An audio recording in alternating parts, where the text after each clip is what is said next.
15 years have passed since a man, a monster, irrevocably damaged my sister's life, leaving her with a physical reminder of his cruelty that she has had to carry every day since. Before he was taken away, that same man made a solemn promise that upon his release, he would return to finish what he started by ending our entire family. Today, after a decade and a half, the prison gates opened, and true to his word, he found his way to the home that my sister and I shared. He claimed that we were indebted to him for the 15 years he had spent behind bars, and he warned that if we failed to compensate him for his lost time, our suffering would be immense. He was completely unaware that for every single one of those years, my sister and I had been waiting, preparing for this exact moment. The memory of March 7th from 15 years ago is etched into my mind with perfect clarity. It was the day my older sister was violently attacked. He had been coming for me, but in a selfless act of protection, she shoved me aside and took the brunt of his rage.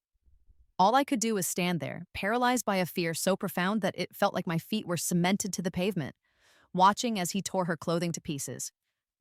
My inaction in that moment has haunted me ever since. A person walking by happened to see the commotion and called the authorities. By the time our parents arrived at the hospital, they were in a state of sheer panic, having run so fast that one of them had lost a shoe along the way. They rushed to the doctor, desperate for news about my sister's condition. And when they heard the extent of her injuries, their strength gave out and they collapsed to their knees, their wails echoing through the sterile hallway. That night felt like an eternity, the longest of my life.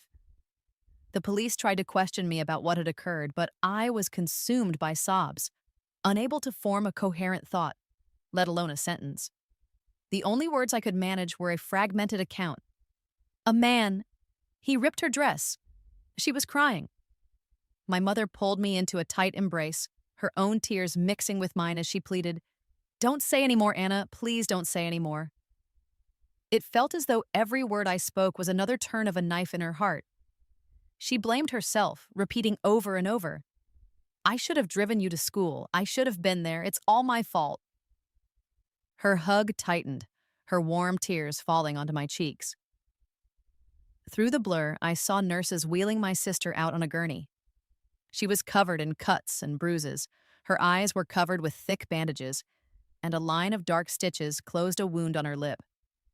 My mother was rendered speechless, able to do nothing but shake her head in disbelief. The doctor approached us with a grim expression. "Her injuries are severe," he explained in a low voice. "There's significant internal damage. She had a ruptured intestine and was bleeding internally. We had to perform a resection, which means she will require a colostomy bag for the rest of her life." I was standing just out of sight behind a door and overheard every word. At that age, I didn't understand what a colostomy bag was. My only feeling was immense relief that my sister had survived. It was only as I grew older that I came to understand that some fates can feel worse than death. Using the security camera footage from a nearby shop, the police were able to identify and arrest Marcus Thorne in a relatively short amount of time. His family immediately attempted to make the problem go away with money. His wife, a well-dressed woman, approached my mother with a desperate plea. "Ma'am, your daughter will have medical bills, won't she? We can give you a house. Can't we just handle this between us? If that's not enough, we can offer more. Please, just don't let my husband go to prison." She knelt on the floor and begged, but my mother, filled with a righteous fury, shook her off and screamed, "I don't want him in prison. I want him dead. A settlement is out of the question. That monster ruined my daughter. Jail is not enough." The woman persisted, trying to grab my mother's arm again before her eyes landed on me, standing partially hidden behind my father. She shifted her strategy, trying to appeal to our sense of pragmatism. "Ma'am, you have another daughter to consider. Think about her future. If you agree to a settlement, we will pay for her entire education, secure a job for her, everything. We will provide for your older daughter for the rest of her life as well." That was when I pushed her away, glaring at her with all the ferocity of a cornered animal. "I don't want it," I said, my voice shaking. "I want him in jail. My family doesn't want your money. We want him in jail. We want him to die in there." Even during the trial, in the courtroom, he remained defiant, shouting and showing no remorse. I will never be able to erase the image of his ugly, sneering face from my memory. The judge sentenced him to 15 years in prison. As the bailiffs led him out of the courtroom, he twisted his head around and screamed a final chilling threat. "When I get out, I'm going to kill your whole family." I was sound asleep when the vibration of my phone on the nightstand woke me up. It was a text message from a number I recognized as my sister, Clara's. "Are you home?" it read. I groggily typed back a simple reply, "Yeah." Another message came through immediately. "Is the spare key still under the flower pot by the door?" "Yep," I responded, my mind still half asleep. I was so exhausted that I simply put the phone down and closed my eyes, drifting back into unconsciousness. Only a few minutes later, the phone rang, jolting me fully awake this time. It was Clara, and her voice was a frantic, terrified whisper on the verge of tears. "Anna, lock the doors and windows right now. Marcus Thorne is here. That wasn't me texting you just now." A wave of pure panic washed over me, cold and sharp. I swallowed hard against the lump forming in my throat, my hands trembling as I thought of his name. Marcus Thorne, the monster who had been the source of our family's nightmares for 15 years. "Don't be scared," Clara said, her voice strained but determined. "I've already called the cops. I'm on my way." I scrambled out of bed, my first instinct driving me to the kitchen where I grabbed a heavy chef's knife. I ran through the small house, locking the windows one by one. As I reached the front door, I heard the sound that confirmed my worst fears. The click, click, click of the doorknob turning frantically from the outside. It felt like a terrible echo of the past. 15 years ago, on a night much like this one, my sister's life was shattered and our family was thrown into a pit of despair from which we never truly escaped. The crushing weight of her medical expenses wore our parents down, contributing to their premature deaths. And for all that devastation, he was given only 15 years. 15 short years as payment for a lifetime of my sister's pain and suffering. The man outside was no longer trying to be subtle. He began to shout, his voice muffled by the door. "Clara, you little bitch, I know you're in there. I'm out today. I should have killed that whore back then. Get the hell out here." I clutched the knife tighter, my entire body shaking not just with fear, but with a deep, simmering rage. It was a profound injustice that the perpetrator could walk free, filled with such arrogant confidence, while his victim was forced to live in constant fear of his violent retribution. I couldn't comprehend how any of this could be considered fair, why we were the ones who had to remain trapped in a prison of pain while our tormentor was allowed to cast a long shadow over our lives. I quickly typed a text back to my sister. "Clara, don't come over. I'm going to kill this bastard tonight." Just as I was steeling myself to confront him, ready to trade my life for his, the door suddenly swung open. The lock had given way. And there he was, that demonic face from my nightmares, grinning as he stepped inside and advanced toward me. My heart hammered against my ribs, and my palms were so slick with sweat that I struggled to maintain my grip on the knife. He closed the door behind him, and the fight began. I had severely underestimated the physical strength disparity between a man and a woman. Within moments, he had me pinned to the floor. He snatched the knife from my hand and threw it across the room, where it clattered near the doorway. His foul hand caressed my face as he smiled maliciously. "You little slut. I told you I'd kill your whole family when I got out. But before I do, I'm going to have a little fun. All those years in prison really build up an appetite. And don't you worry, your sister is next. A taste of her is something a man never forgets." He began tearing at my clothes, his other hand covering my mouth to stifle my screams. I kicked and thrashed beneath him, but it was futile. As he was pulling at my shirt in a moment of sheer desperation, I bit down on his hand as hard as I could. He yelled out in pain, and that brief moment of distraction was all I needed to shove him off me. I scrambled toward the doorway, reaching for the knife, but I only managed 2 steps before he grabbed my ankle and slammed me back down onto the hardwood floor. The impact sent a shock of pain through my body, and my vision momentarily went black. He dragged me back by my leg and began to slap me across the face, again and again, until my ears were ringing. "Fuck! You bitch! You bit me! I'll kill you!" His ugly face loomed over me, and my survival instinct took over. I couldn't just lie here and let this happen. My free hand frantically swept across the floor, searching for anything to use as a weapon until my fingers closed around something hard and heavy. Without a second thought, I swung it with all my might and smashed it against the side of his head. Blood spurted from the wound instantly, and I watched him clutch his head, writhing on the floor in agony.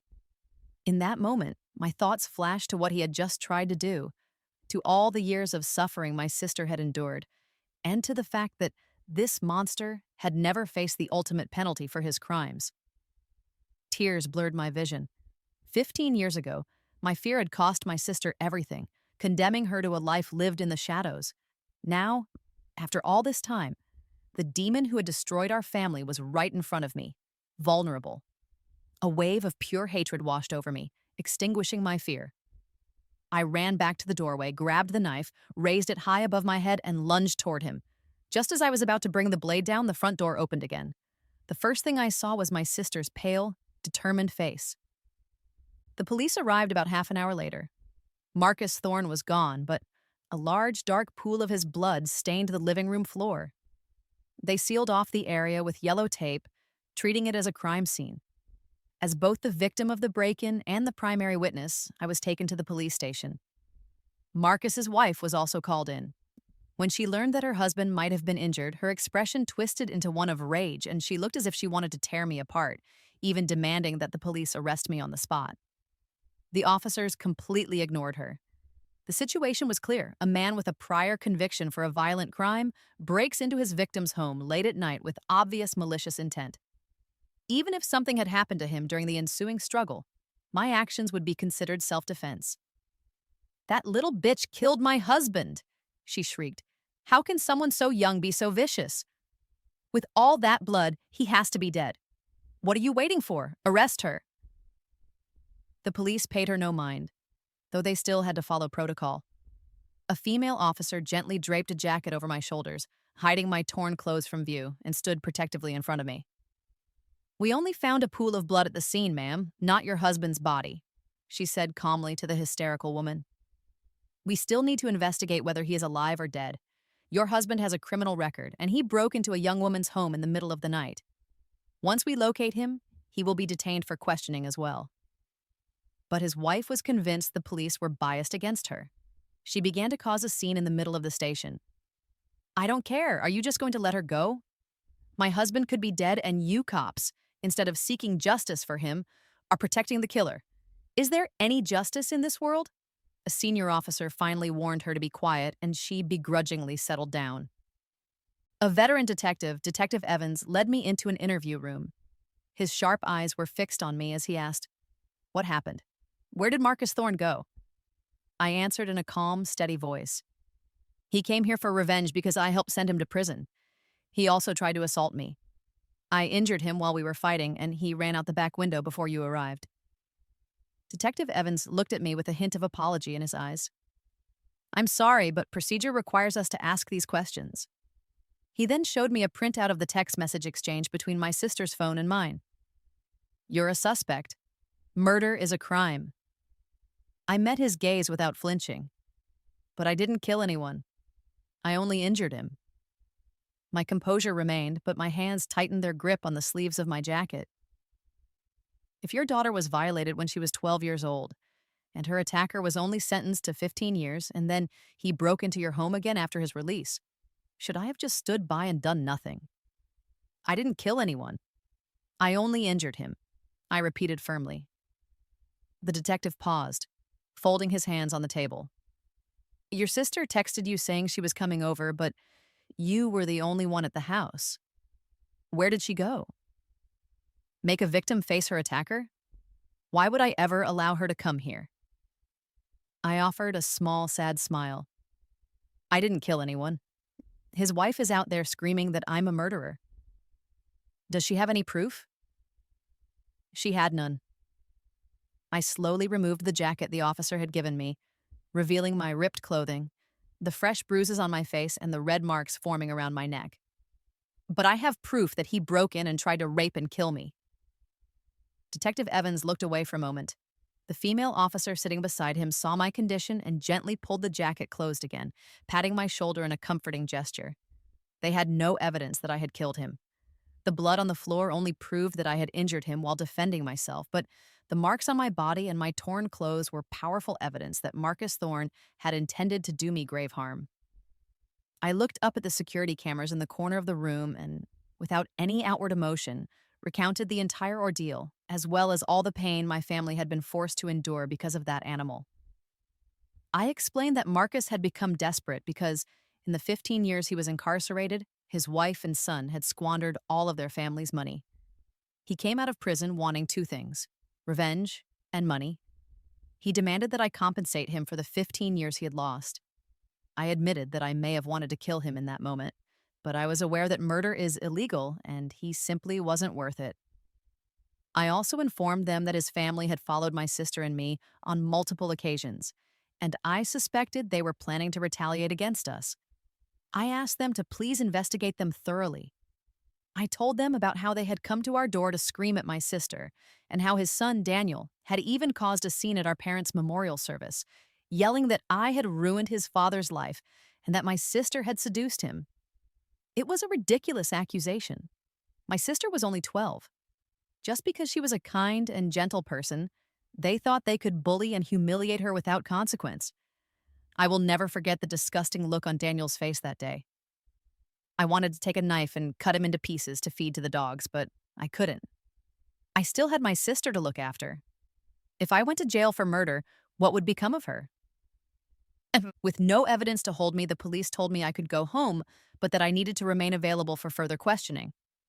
As I was leaving the station, Marcus Thorne's wife was still there, and she hurled curses at me as I walked past. Seeing me walk free made her absolutely furious.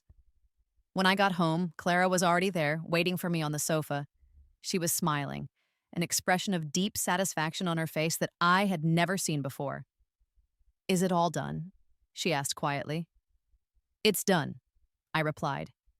She then pulled out a long, sharp knife that was stained with blood. A little while later, she came out of the kitchen carrying a bowl of steaming stew filled with thick slices of meat. "Have some," she said. "It's really good." I took the bowl, my mind flashing back to the moment I had raised the knife to kill Marcus. Clara had arrived just in time, taking the knife from my hand and plunging it into his body herself. Blood had splattered across her quiet, beautiful face. She had seemed exhilarated, more alive than I had seen her in years.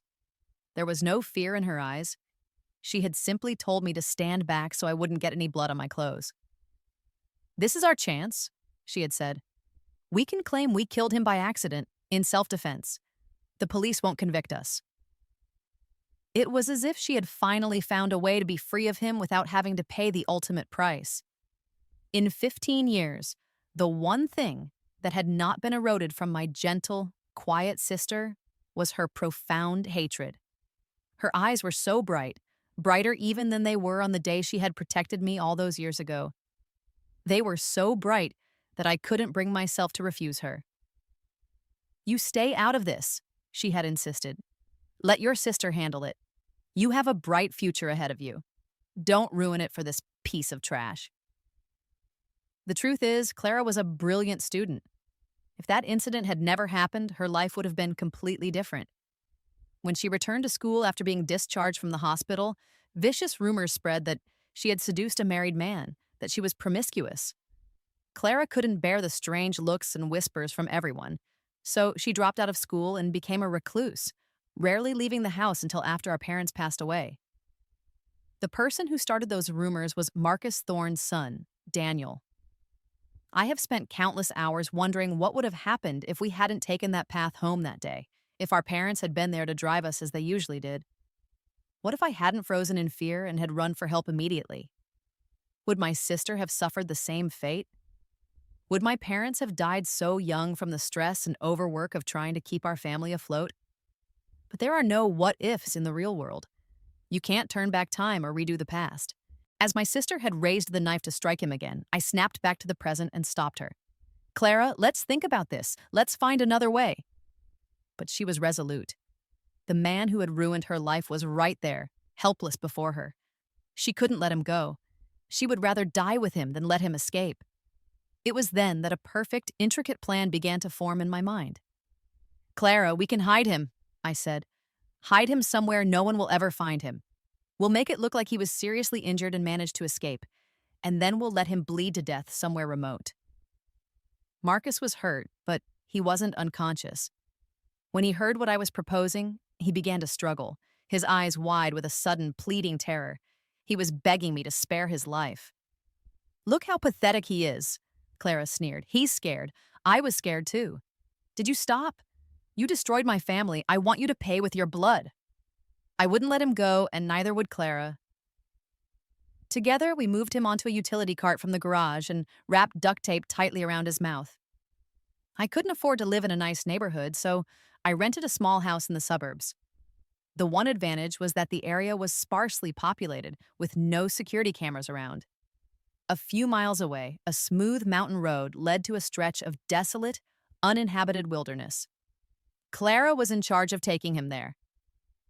Before the police arrived, I meticulously erased every trace of her presence from the house. "What kind of stew is this?" I asked, looking down at the bowl in my hands. Clara took a sip from her own bowl, closing her eyes in enjoyment. "Try it. It's delicious." The rich, meaty aroma filled my nostrils. The broth was a golden color with a thin layer of fat floating on the surface. I swallowed hard and forced myself to take a sip. Seeing me drink it, Clara smiled again. All I have ever wanted is for her to be happy. In the days that followed, Clara's spirits seemed to lift. She started going for walks, seeing people, and would sometimes even bring groceries home from the market. She never used to go out willingly. The colostomy bag she wore and the curious and sometimes disgusted stares from strangers were like sharp knives constantly stabbing at her confidence. One afternoon she said, "Anna, I'm craving Mom's pot roast." I was so happy to hear her ask for something that I immediately went out, bought a large cut of beef, and made a big pot of it.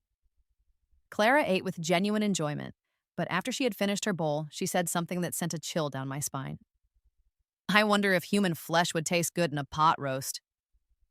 My breathing grew shallow as I watched her carefully, but then, as if she hadn't said anything unusual at all, she turned and took her bowl to the sink. I asked her where she had put him, but she wouldn't answer directly, only giving me a mysterious look. "I put him in the safest place," was all she said. From that day on, I noticed that Clara would often come home late at night carrying a large bag. I realized she was sneaking out while I was asleep to feed the stray cats in the neighborhood. I caught her once, and she seemed flustered. A few days later, I found the cat she always fed lying dead near our back porch. Its stomach was bloated, and there was a piece of uneaten meat next to its mouth. The meat was rotten, and it gave off a strange, foul smell. I was about to get a closer look when Clara rushed over, scooped up the cat's body, and then hurried me back inside for dinner. During the meal, Clara did something unusual. She took out a debit card and pushed it across the table toward me. "This is money I've been saving for your graduate school tuition and living expenses. Take it." I thought her behavior was strange, as if she were delivering her last words. A nameless fear began to creep into my heart. "Clara, why are you giving this to me now? It'll be a while before I go to grad school. You can give it to me then." My usually gentle sister suddenly became insistent, her dark eyes staring directly into mine. "Marcus's wife is still investigating his disappearance. It's only a matter of time before we're exposed." I was already prepared to be found out. There is no such thing as a perfect crime. If they discovered the truth, I would take the full responsibility, as long as Clara could live a good life. She held my hand, just as she used to when we were little. "Your big sister won't let anything happen to you." Clara had never given up on the idea of killing Marcus Thorne, or perhaps she had already done it when she dragged him into the mountains. The police came and took Clara away. They had found a decomposed body in a mountain cave. The forensic results were not back yet, but there was a knife stuck in the body, and the fingerprints on the handle belonged to my sister. I stood outside the police station screaming, "My sister didn't kill him! It was me! I killed him!" I confessed to everything, but the police didn't believe me, even though I recounted every detail of that night with perfect accuracy. The female officer from before took pity on me and tried to reason with me. "It doesn't matter what you say. All the evidence we have points to your sister." I pleaded with her. "I'm the one who hit him in the head. I'm the one who killed him, not my sister. My fingerprints are on the knife, too. Check it if you don't believe me. They're there. We checked, she said softly. Only your sister's prints were on it. I still couldn't accept it. Impossible. I killed him. I'm the one who killed him. My pleas led nowhere. All I could do was go to the station every day to make a scene and confess. But Clara had already taken the fall for everything. One day, as I sat at home crying helplessly, I had an unexpected visitor. It was Daniel, Marcus Thorne's son. Our eyes met, and he suddenly smiled at me, a cruel, satisfied smile. It hurts, doesn't it? This is how I felt when you sent my dad to prison. Now you get a taste of it. I didn't kill him, I whispered. He escaped. I didn't kill him, and neither did my sister. Hearing this, he didn't look happy at all. Instead, his face grew grim, his expression stiffening. How is that possible? They found the body, they found the murder weapon, and your sister has been arrested.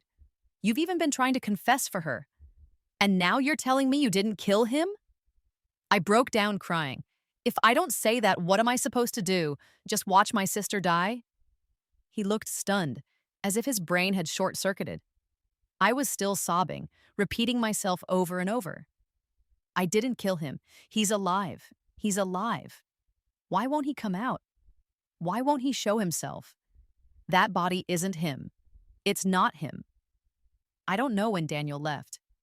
My mind was entirely consumed with figuring out how to save my sister. The breakthrough in the case came from an unexpected source. The police forensics team determined that the body found in the cave was not Marcus Thorne's. It belonged to a local villager who had gone missing 3 years earlier while hiking.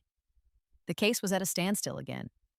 However, the fingerprints on the knife were still a clear indication that Marcus's disappearance was connected to us. A short time later, I was brought back in for questioning. Detective Evans was the one who interviewed me. He laid out a stack of photographs on the table between us. Someone provided us with these. This person on the utility card is you, right? I looked at the picture of myself and felt a moment of genuine confusion. But I wasn't the one who disposed of Marcus. Why was it me in the photo, and where was my sister? Yes, that's me. But I was at the police station with you all that night. You were with us at the station, but the timing is off, he said, his eyes studying my reaction. We arrived at your house at 1:44 a.m. The metadata on these photos shows they were taken at 12:25 a.m. The struggle couldn't have lasted more than 20 minutes, which puts us at 12:55 a.m. So what were you doing for the 40 minutes in between? The air in the interrogation room felt thick and heavy. The detective's face showed a mixture of suspicion, scrutiny, and a strange sort of resignation. He looked at me with an odd expression, then told me with a tone of pity, "By the time your sister arrived, you had already killed him by mistake. The plan you described with your sister was something you fabricated.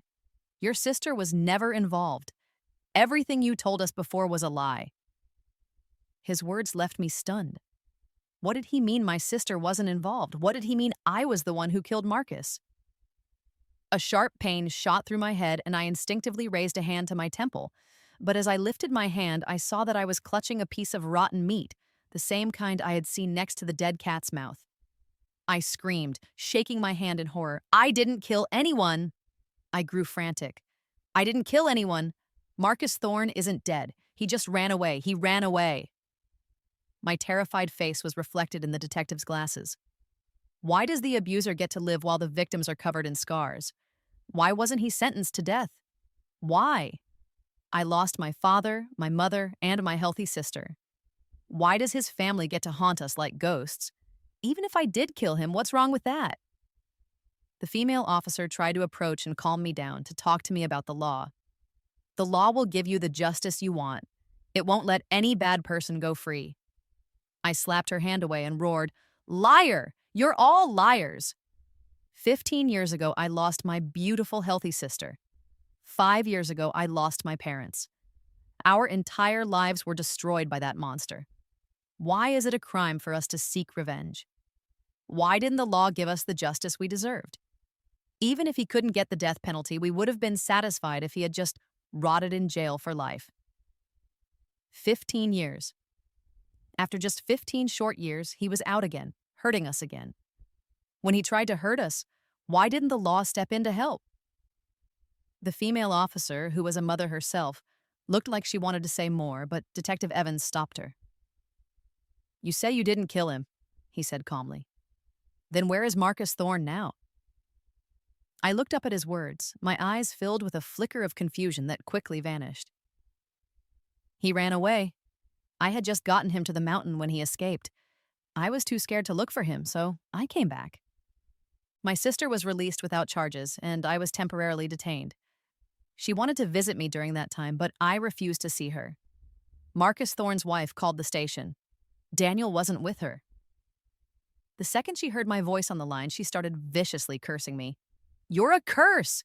You ruined our whole family, and now you've killed my husband. Why don't you just die? You're just like your sister, a little seductress, saying my husband raped you. I bet you're the one who seduced him." Shameless. I trembled with fear, shrinking back. Tears streamed from my eyes. "I didn't kill anyone. Your husband isn't dead. He ran away. He ran away." My words only made her angrier. Her tirade focused on cementing me as the killer. "If he ran away, why hasn't he come back? I think you're just trying to confuse the police. You think you can get away with this? Dream on." I stared at the wall coldly. "Why are you so determined to make me admit I killed him? What good does that do you? Don't you want your husband to be alive?" It was like I had hit a pause button. She went completely silent on the other end of the line. The police officers around her all turned to look at her with suspicion. She shrieked into the phone. "We'll see how long you can keep this up," then hung up abruptly. In the following days, I refused to see anyone, spending my time staring blankly from a dark corner of my cell. The police were doing everything they could to find Marcus Thorne, but they came up with nothing. Detective Evans watched me through the bars of my cell. A younger officer next to him spoke. "She's been like this ever since she talked to Marcus Thorne's wife. Do you think she's telling the truth, Detective?" "We'll only know if she's telling the truth when we find Marcus Thorne," Detective Evans said. "There's no such thing as a perfect crime. If a crime was committed, there will be clues. It's just a matter of whether we can find them." The young officer mumbled, "How are we supposed to find clues when we don't have a body and no one saw him leave?" His next words made something click for Detective Evans. "If Marcus Thorne is really alive, he'd have to go home eventually, right? Why hasn't he contacted anyone? Or is someone preventing him from contacting the outside world?" In that instant, an idea flashed in Detective Evans' mind. His gaze sharpened as he looked at me, and he muttered something strange under his breath. "So that's how it is." The story of my case was all over the news, bringing up the painful events of 15 years ago. My sister was once again dragged into the spotlight. Everyone was talking about the tragic details of what had happened to her. The public mourned for my sister and condemned the Thorne family. Then, the story reached a fever pitch.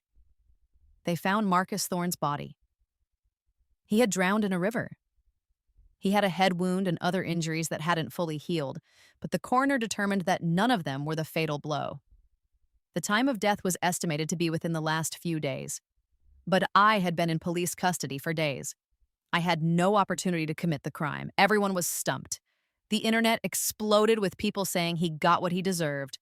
The case was eventually solved when an insurance company provided the key clue. Someone had been in a rush to claim Marcus Thorne's life insurance policy, which had been purchased just 10 days before his disappearance. The beneficiary was Daniel Thorne, his son. The police also discovered he was heavily in debt to a loan shark. The investigation revealed that on the day Marcus Thorne died, Daniel had been tracked heading in the direction of the mountain where the first body was found. The case was closed. The story of Daniel Miller killing his own father for a huge insurance payout hit the top of the news feeds. For the crime of patricide, Daniel was sentenced to death. His mother, for being an accessory and helping to cover it up, was sentenced to 5 years in prison. I was released without charges. Later, I went to the prison to see Daniel. In front of everyone, I smiled sweetly, leaned close to the thick glass separating us, and whispered, "Your father is waiting for you in hell. He was hiding in the mountains because I told him his own son wanted to kill him. I told him, If he went to the police, I'd press charges for attempted rape and murder. And here's another secret for you. The loan shark, Rico? He's a friend of mine. I saw the shock and pure hatred fill his eyes. That wasn't enough.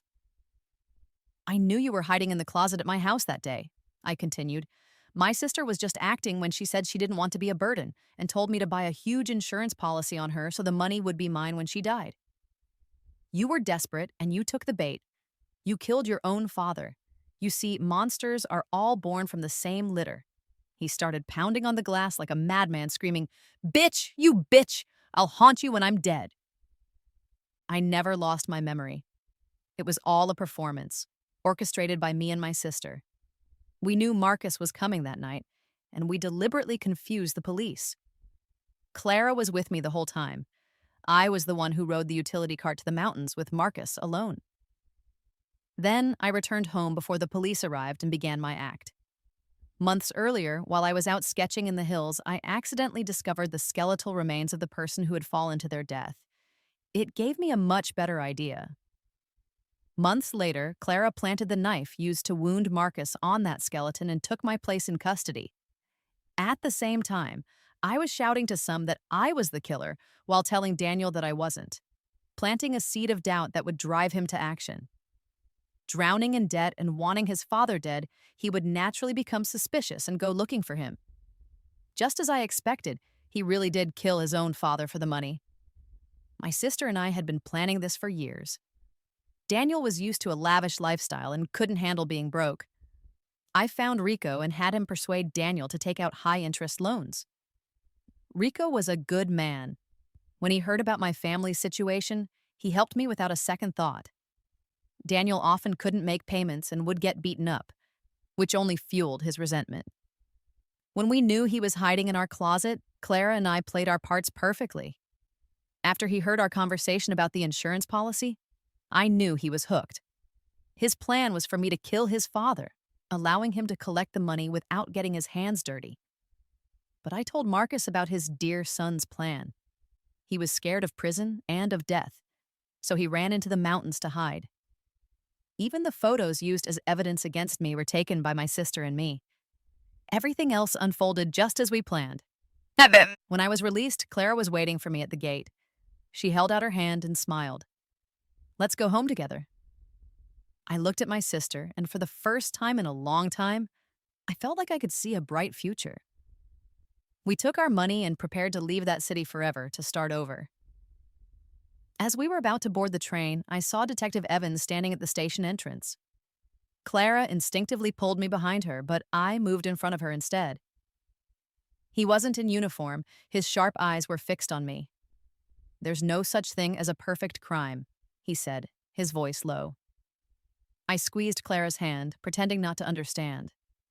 "You don't have to be so tense," he said. "If I was going to arrest you, I wouldn't have come alone." Knowing he wasn't there on official business, I relaxed slightly. "I never expected to fool you anyway." "There's no such thing as a perfect crime," he repeated. "But I wasn't the one who held the knife. I wasn't the one who killed him, was I?" "No," I admitted.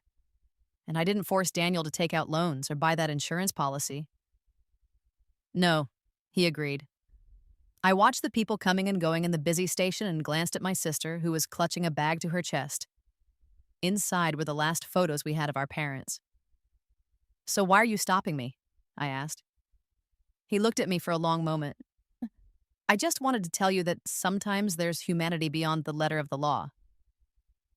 The train slowly pulled into the station, its arrival signaling the beginning of a new life for us. I looked at the old detective, almost like he was an old friend, and said, "I hope we never see each other again." He nodded. "I hope so too." I paid him no more mind. I took my sister's hand and strode confidently toward our future.